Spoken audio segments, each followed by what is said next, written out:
Alors, il faut savoir que l'histoire de l'humanité est quand même assez particulière.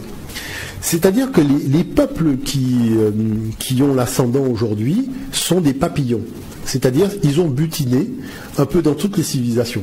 Vous voyez, et en butinant un peu partout, ils ont récupéré des savoirs qui n'étaient pas le fruit de leur génie, mais ils les ont synthétisés dans leur quartier général. Donc c'était Bagdad, par exemple, pour les Arabes.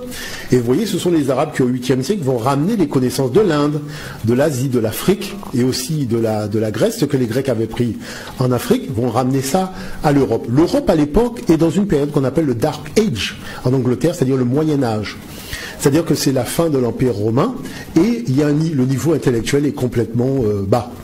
Et là, le monde arabe arrive avec des sciences, la médecine, les mathématiques, l'astronomie, la navigation, la poudre à canon, tout ce qui est observation des étoiles et compagnie, les lunettes optiques.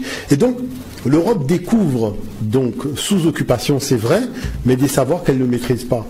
Donc, qu'est-ce qui va se passer? Eh bien, c'est là qu'on va voir germer les premières écoles, les premières universités. Parce qu'il faut savoir qu'en Europe, le savoir se transmettait dans les abbayes. Vous voyez, il y avait des vieux manuscrits grecs, mais qui n'étaient pas parfaits.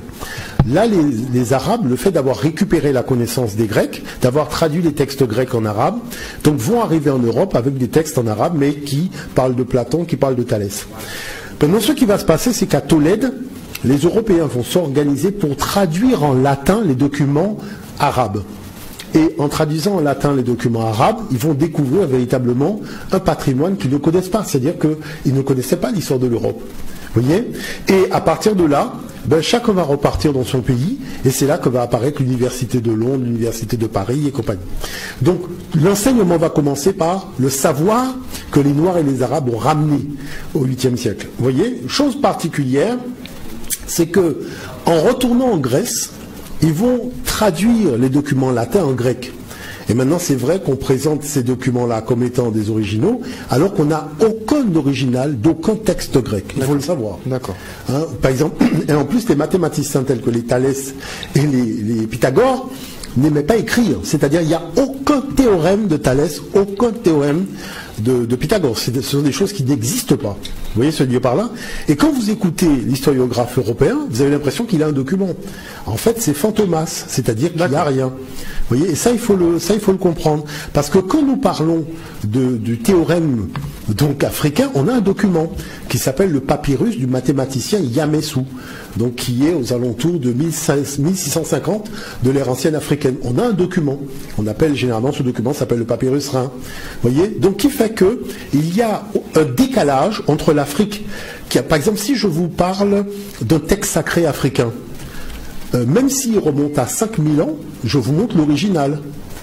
Alors qu'on est incapable de montrer un original de quelque texte sacré que ce soit, puisque ce sont des copies de copies de copies de copies. Bon, si je vous parle d'un prophète africain, je peux vous emmener dans son tombeau, même s'il a vécu il y a 6000 ans. Par contre, vous voyez les autres, on va vous dire oui, mais on ne sait pas trop éventuellement. Donc tout ce qui est de l'ordre en dehors de l'Afrique, c'est du flou artistique. D'une façon générale, tout est de l'ordre du flou artistique. Par contre, en Afrique, tout est précis. On a la date, on a les documents écrits de la main même du prophète, la chaise sur laquelle il s'est assis, le papyrus avec lequel il est écrit. Donc c'est très impressionnant. Vous savez, moi j'ai eu l'occasion de rentrer dans des tombeaux ayant appartenu donc à ces grands sages dont on a copié les textes dans la Bible aujourd'hui, parce qu'il faut savoir que officiellement a été reconnu que les textes des prophètes africains ont été tout simplement plagiés dans les textes aménagés. Ah non, mais vous avez précis. Par exemple, prenez l'hymne à Aton d'Akhenaton, c'est le psaume 104 dans la Bible. Tous les textes d'Amenemhotep, donc Amenhotep, sont devenus les textes de Proverbes.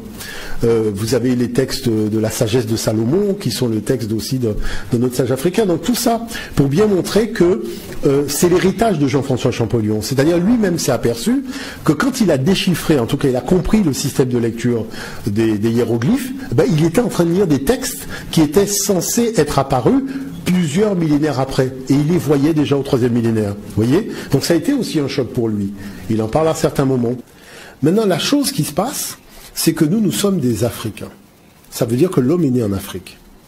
Ça veut dire que, normalement, dans la continuité réelle des choses, comme pendant des centaines de milliers d'années, il n'y a eu que des Africains, et l'écriture est une invention africaine, ça voudrait dire que, normalement, il devrait y avoir une source d'information venant du continent africain. Or, toute la documentation qui est présentée est une documentation qui passe sous silence l'Afrique, pas simplement dans le domaine religieux, mais dans tous les domaines. Dans tous les domaines, vous avez carrément une marginalisation systématique de l'humanité africaine dans tous les domaines. Et il y a un exemple qui circule énormément sur les réseaux sociaux, ce sont les théorèmes de Thalès et Pythagore qui devraient être rebaptisés, puisqu'on a découvert que c'est Yamessou. Voilà, Yamessou, qui est un mathématicien africain qui a consigné ce théorème sur un papyrus 1000 ans avant Thalès et Pythagore. Vous voyez? Donc c'est là où nous rentrons véritablement dans la dimension géopolitique. On a l'habitude de dire que la mathématique égyptienne était une mathématique empirique et que seule la Grèce a fait la théorie, a fait de la théorie.